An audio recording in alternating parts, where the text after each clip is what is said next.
Info Afrique sur Al24 News, bienvenue.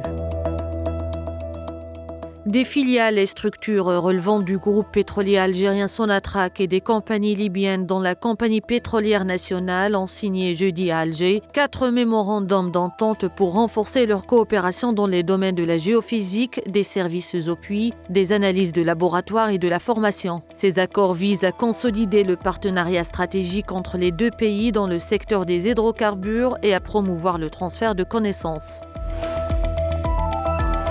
Au Maroc, des ONG alertent sur une accélération inquiétante de lois restreignant droits et libertés tout en affaiblissant les mécanismes de lutte contre la corruption. Des juristes dénoncent le retrait de textes clés comme celui sur l'enrichissement illicite. Le Parti marocain libre a de son côté déposé 2 plaintes contre le ministre de la Justice, accusé d'implication dans une affaire immobilière frauduleuse et cité dans un procès lié au narcotrafic.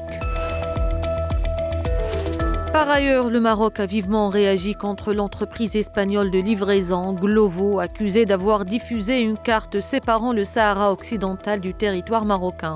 Selon les médias espagnols, cette réaction reflète l'inquiétude du régime marocain face aux représentations qui respectent le droit international. En effet, celui-ci considère toujours le Sahara occidental comme un territoire non autonome sous occupation marocaine depuis 1975. Cette position est appuyée par des instances telles que la Cour de justice de l'Union européenne et le programme européen Copernicus qui reconnaissent la démarcation juridique du territoire.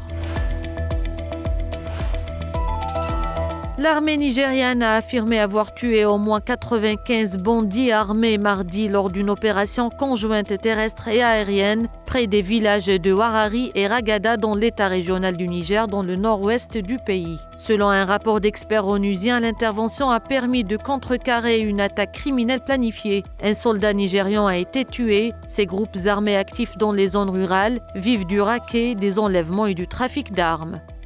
Nous arrivons à la fin de ce point sur l'actualité africaine. Merci de l'avoir suivi.